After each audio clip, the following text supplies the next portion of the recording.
What are your go-to dental tools? How much do dental hygienists make? How do I know if I'm choosing the right office? What is the hardest part about dental hygiene school?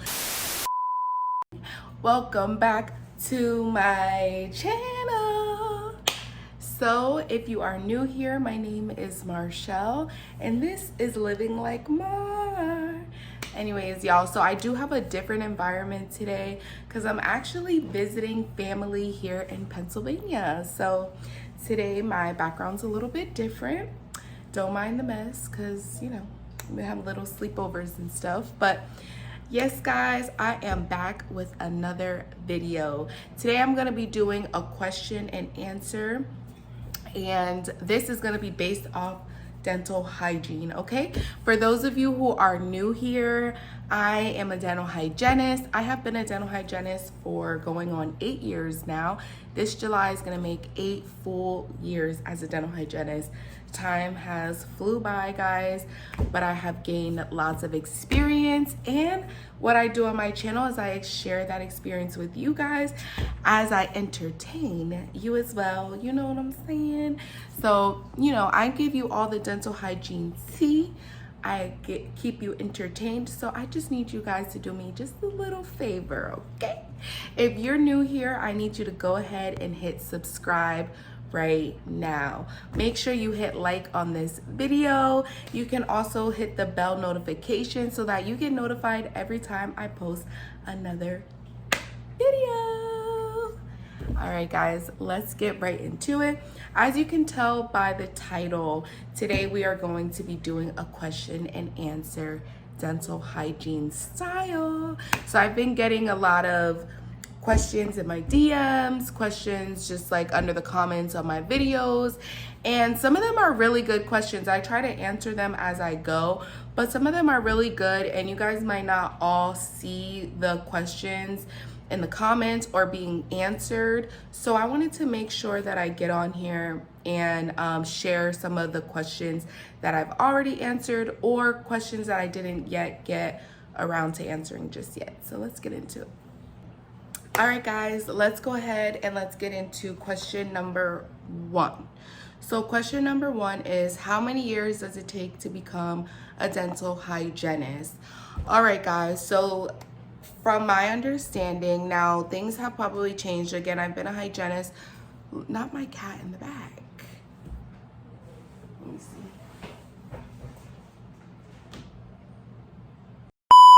So again, things could have changed from 8 years ago, but from what I know, for myself, for dental hygiene, what I did was 3 full years, okay?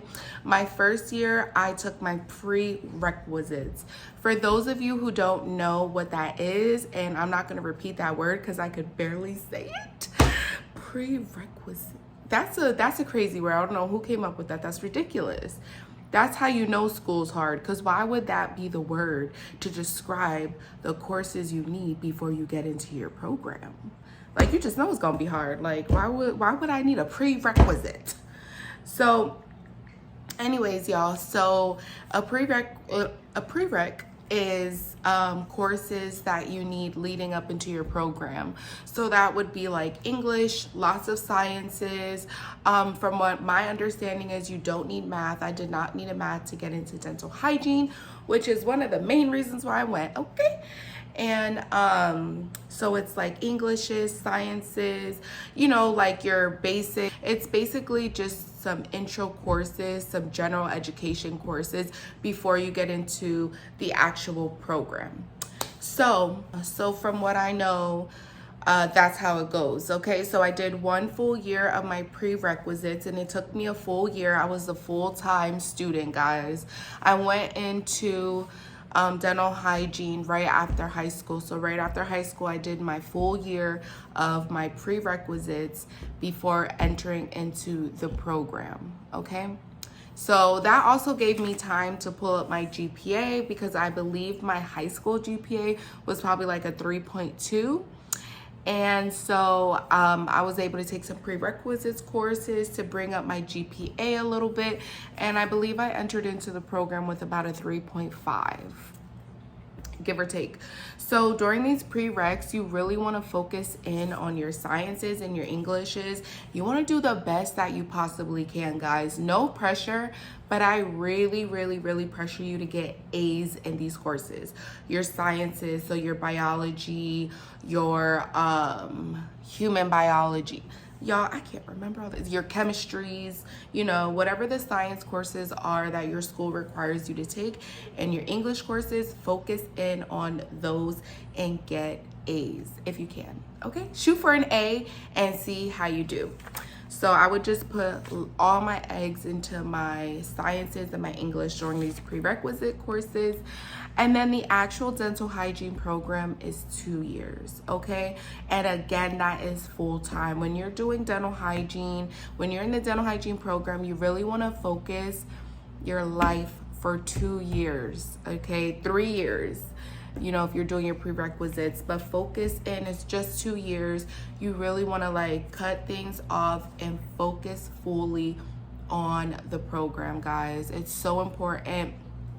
Yes, you don't have too much of a social life, you're not working much, so you need to make sure you have a great support system to help you out with bills, to help you out with just living in general. Like, I'll be honest, it's very important that you have a great support system going into this program. But again, with loans and everything else, it is still doable. So don't make that be your end all because you don't have somewhere to stay because you're older. I understand what it's like to be older and trying to go to school because I was doing it for a while.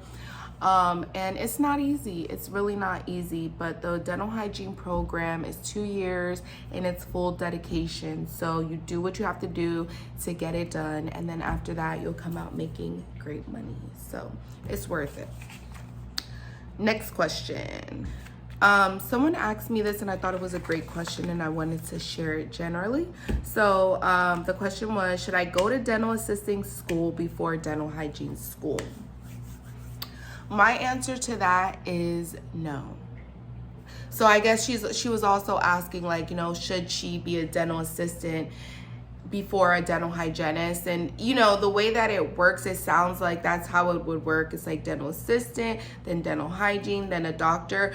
But actually, guys, these are all different, like, fields. These are all different fields. So you don't, like, dental assisting and dental hygiene are totally separate. Dental assisting and dentist are more in the same category. Like, if someone was going to be a dentist, I would say, you know, yes, maybe you should start at dental assisting and then go to, you know, be a dentist. Or not saying that they should start at dental assisting, but that would be more appropriate versus if you become a dental assistant to become a dental hygienist. We don't always work together. So it depends on the office that you work in. If you're doing dental assistant, you might be solely focused on the dentist and crowns and fillings versus, you know, actually getting to see what dental hygienists do. So I do not recommend that, especially if dental assisting school is going to cost you money and cost you time. We know it's going to cost you time, but if dental assisting is also going to cost you money, I definitely don't recommend doing that before dental hygiene, okay? Because dental hygiene costs money and time on its own. If anything, what I recommend is going in and shadowing. Maybe go into a dental office and see if you can shadow the hygienist and see if you can, you know, basically see how the hygienist works and then also see how a dental office works. If you can get into a dental office as an assistant without having to go through the whole dental assisting school and spending the money and spending the time, perfect, because then you can see the flow of a dental office. You can see how the dental hygienists are working, even though you're not working probably directly with them. You can kind of see what they do so that you're not going into it fully blind. That is something that I do recommend, okay? Now, the next question. So yeah, definitely you want to make sure that you go in and you shadow. I personally made the mistake of going right into dental hygiene without even shadowing or going into a dental office, so I had no idea what I was doing. I talked about this in a previous video, so make sure you guys go watch my previous videos to get a lot more dental hygiene tea. But yeah, guys, don't be stupid like me, okay? Make sure you go in, get your experience, you know, do your shadowing, see what's going on, see if you like it before you go into it. I would recommend that. But I'm telling you here that dental hygiene is a great field, so I recommend it. But you can still go in and just see, you know, how it is. Or even after dental hygiene school, if you're already in school, definitely before you start working, before your first day, go in and do a shadowing, okay? And then how you can do that is, honestly, I'm sure that you can find like your neighborhood dentist, or maybe even your dentist that you went to, you know, maybe I would say that would probably be the first one to try, like the dentist that you went to while you were, you know, growing up, you know, and see if you can shadowing there. But if you can't, I'm sure that you can find a friendly dentist that would just call around, hey, I just want to, you know, come in and shadow for a few hours, you know. Or maybe someone who's looking for a hygienist, then that'll be a perfect opportunity to say, hey, you know, I'm graduating soon, or I'm looking for a new dental hygiene job, whatever, and I wanted to come in and shadow. So that's your perfect opportunity. All right, guys, question number 3. How do I know if I'm choosing the right office? How do you know if you're choosing the right office for dental hygiene? That's such a great question, because there's so many offices, and sometimes you don't always know how the office really is until you get in there and you start working, right? And you're like, oh no, I should have known. So number 1, how I do it is, number 1, you always want to check the reviews. Hello, it's 2024. We all know that we love checking the reviews. That's going to be the first thing. I check the reviews. I see how the reviews are. So obviously we want them to have good reviews. Like I would say a 4-star or better. If you can have a 5-star, even better, 4.5 and higher. But check the reviews, see what everyone's saying. What I also do in the reviews is I look for names. Like, are the patients saying specific names, and are the names being repeated? Because if you see names, but it's different names, like if you see 200 comments and all of the comments have like all of these different names in there, that probably means that yes, the office is giving good service, but they're changing out their employees a lot, meaning people are leaving a lot.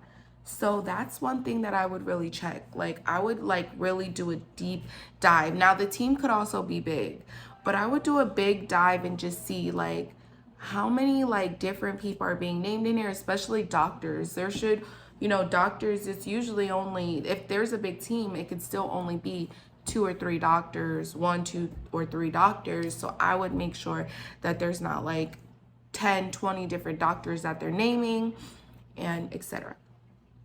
The second way that I would say to choose an office is when you go in.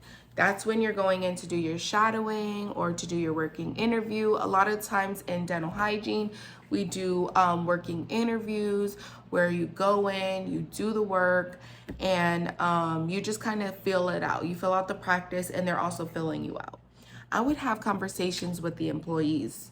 While I'm there, I would just say, you know, hey, do you like the office? How's the doctor?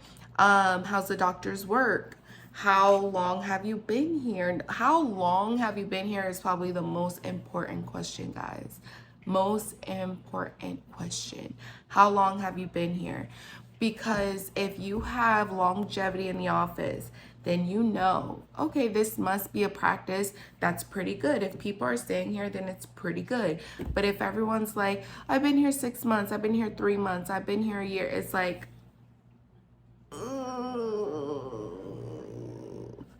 you might be one of those as well that's turning over because something's not right all the way in that practice when everyone is new. So that's something to take into mind. I would just ask everyone. I'll be like, how long have you been here? How long have you been here? How long have you been here? And then obviously you get to see patients during a working interview. And then, you know, you see you're in their charts. So not that you should be looking through your patient charts, but it's kind of right there. And you can maybe see how long has a patient been coming here, or are all these patients like just kind of coming here once or twice and not coming back. You can also, you know, check your dental x-rays when you're taking x-rays and see how the doctor's work is. You know, we can tell as hygienists, you know, if the fillings are good, if the crowns look good, if the dental treatment is looking good, then we can kind of gauge, you know, the dentist's work. Because you don't want to be working somewhere where the work is not good. You don't. Because that affects the patient, it affects our jobs, because we're recommending treatment for our patients and we want to make sure that the doctor's doing a good job. And if we're just being honest, some of the doctors are not doing a good job. No tea, no shade. Okay. Next question. Question number 4. All right. What are your go-to dental tools? So someone asked me this, and I could do a more elaborated video about this. But my go-to dental tools are going to be my number 1 bestie, my Cavitron. My Cavitron. Couldn't do life without my Cavitron. So, and I have worked with a piezo before. I prefer the Cavitron over the piezo. I know a lot of people say differently. I don't like the piezo. When I was working with my piezo, I really missed my Cavitron. So my Cavitron is number 1. I like to use a triple bend Cavitron tip. So it's like, from my office, it's like, it has like a green rubber on it, and then it is like a triple bend tip. So that is like my number 1. My number 2 for a Cavitron tip would be like a beaver head. I hope I'm saying it right. A beaver head Cavitron tip, because it's thicker and it can remove thick deposits off of the teeth, so calculus and all of that. Another tool that I love, that I can't live without, is the Barnhard. And so you have to be a dental hygienist to know what I'm talking about. I can do a more elaborated video and actually show you guys photos of everything that I'm discussing. But for right now, I'm just going to name them. I feel like my Barnhard, it's a Barnhard 5.6. I feel like as long as I have that tool, I can get through it. As long as I have my Barnhard and my Cavitron triple bend, I could do whatever cleaning you want me to. I just need those 2 tools, y'all. Like, the other tools are just a bonus. But I can get it all done with those 2 tools, for real. Like, I could do the anteriors, I could do the posteriors. I can get it all done if you give me just those 2 tools, okay? Obviously, I like to have a sickle scaler so I could get between the front teeth. I like to have, you know, my Gracies for when I'm doing my scaling and my root planings. But honestly, I'm super confident after 8 years that I can get most of it done with those 2 tools, y'all. Seriously. All right. Next question. This next question says, is schooling hard? Or this was another question that I got in my DM that I thought was really good, that I wanted to share. So it was, is schooling hard for dental hygiene? And also, do I need to be extremely book smart for dental hygiene? That's such a great question. I love that question. So is dental hygiene school hard? The answer, and I'll be honest with you guys, I keep it 100. Yes, it is hard. Schooling is hard.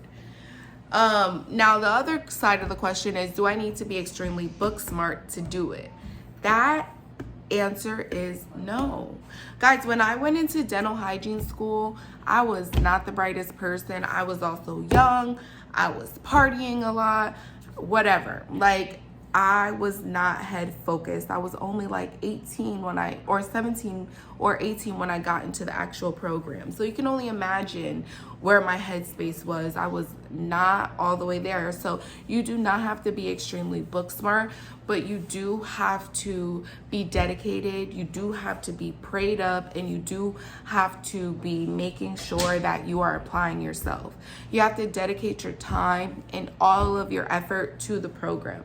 It's not a book smart thing, it's more of an application thing.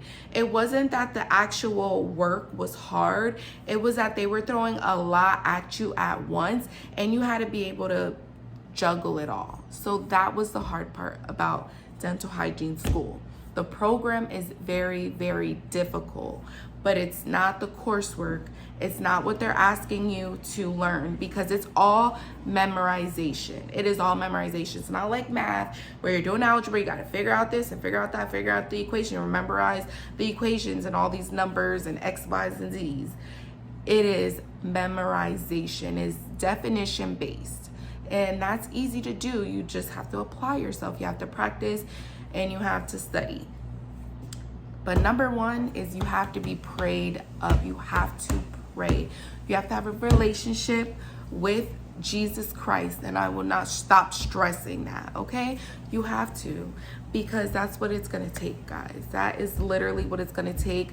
When I was in clinicals, when I was doing, because you have two parts of dental hygiene school. You have your coursework, where you're doing your tests, you're doing your papers, you're doing your assignments, your projects, etc.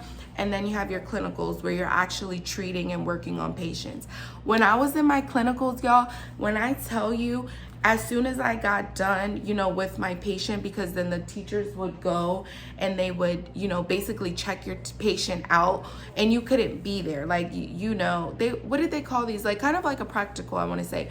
Y'all, when I was in clinical and I got done cleaning my patient's teeth, and the clinical professors, they would check my patient's teeth after me, guys. And mind you, this is like towards the end of schooling. Like, this is like your last semester or last 2 semesters. And you're just like, oh my goodness, because you need to pass your clinical and you need to pass your coursework. Both of them, like they're grades together to pass the course, to pass schooling. So literally, y'all, when they would go to check my patient, I couldn't be there, so we would have to go stand in the hall. I would go to the hall, I would go around the corner to where the lockers were, where nobody was, and I would get on my knees and I would pray. And every single time, God never failed me. I tell you that. He never failed. He never failed, and I never failed either, okay? He made sure that I passed, and y'all, without him, there is no me. There is no dental hygiene. There is no 8 years of dental hygiene. Because when I tell you I did not know what I was doing in school, I did not know what I was doing in school. I was winging it. It took me 3 years after being out of dental hygiene school, practicing to be like, oh, this is how you really clean teeth. This is how you really get the teeth cleaned. Y'all, embarrassing, but it's the truth. And that is why I say you need to be prayed up, because God will do it for you. If you feel like you're inadequate, it's because you are. It's because you are. And God he'll do it for you, okay? Lean on him, lean on him. Next question. Now, this is kind of going with that last question, and I only have 2 more questions, y'all, but it's question number 6, and it kind of goes with question number 5. Is what is the hardest part about dental hygiene school? And I think I kind of just answered it, but I'm gonna tell you guys, the hardest part about dental hygiene school is the fact that you have to cut off your life. You don't have a social life, you cannot work, you are broke, and on top of it, they're throwing a lot of things at you at one time. That is the hardest part, okay? It's 2 years of locking in. That's the hardest part about it, is that for 2 years, your life is different. Your life has changed. So you just have to lock in. So that's the hardest part, is that, again, it's not the coursework. It is, they're putting a lot on you at once. You have school that you're worrying about, then you also have your regular life that you're worrying about, because you don't have the finances. And if we're being honest, when our money is funny, we be funny. We be like, what's going on? When your money is funny, you're like, what is going on with my life? My life is happening to me. And that's really what it is. It's like, what's going on? But it's for a bigger goal. It's for you to make more money. So it's all worth it. But that's the hardest part, y'all. It's focusing in on that. All right, guys, last question. Question number 7. This is the question that everybody wants to know. This is the question that would even bring you to this video. It's like, why would I even look into this if I don't got this? Okay, so the question is, how much do, let me just block out my cat. Oh, I can't. Cat's trying to get in the door, but I need to keep the door closed because we're trying to film a video. All right, y'all, so my camera died, but last question, okay? The last question was, how much do dental hygienists make? All right, so you know that this is based on where you live, okay? Obviously, if you're living in bigger cities such as New York City, Los Angeles, you're probably making top bucks, okay? But I would say that the range right now is anywhere between $30 to $65 from what I have seen, okay? And that is per hour. So dental hygienists have the opportunity to make lots of money. As I previously stated in another video, temping for dental hygiene right now is probably where the big bucks are, because for temping, they are offering maximum money because they need help. They need people last minute, so you're probably gonna get the most money while temping. But there are some opportunities to make big money as well with companies and with regular private offices, because dental hygiene is in demand. They want us, they need us, they gotta have us. So yes, guys, the salary for dental hygiene is great. I again been doing dental hygiene for the past 8 years, and God's been good. I've been able to travel. I've been able to buy myself nice things, and right now I'm in Pennsylvania visiting. But as a lot of you guys know, last year I moved to Atlanta, so I live in Atlanta on my own, have my own apartment. And God's been very gracious. He's been very kind, and I've been able to afford living on my own, plus, you know, plus traveling, plus coming here to see my family, and, you know, and able to enjoy life still. So yes, it's a great field to be in, guys, especially if you're looking at it money-wise. But of course, it has to be more than money. You know, you have to actually want to take care of patients. You have to find that deep why behind what you do. And my deep why behind what I do is not financial. The financial is just a plus. But my deep why is just because I get to connect with people. I get to talk to people from all over. And, you know, it's nice to be able to build relationships with people, and for them to appreciate your service, for them to appreciate who you are, for them to recognize, you know, wow, you did a great job, and, you know, I feel very comfortable here with you. Because being in the dental office, a lot of people do not like coming to the dental office.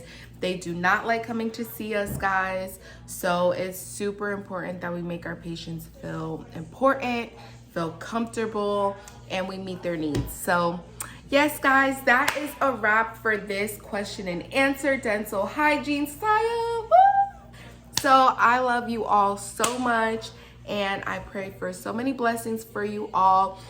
Those of you who are in dental hygiene school, I just pray a special blessing that you finish strong. Finish strong. You got this. You can do this. And the field is waiting for you. For those of you who are trying to get into school or trying to figure out what you want to do, if dental hygiene is really truly for you, then I wish you all the best blessings, and that you make the best choice, and that you get into your desired program and into this field, because we need you. Okay? I love you all. Have a blessed day. Have a blessed week. Have a blessed life.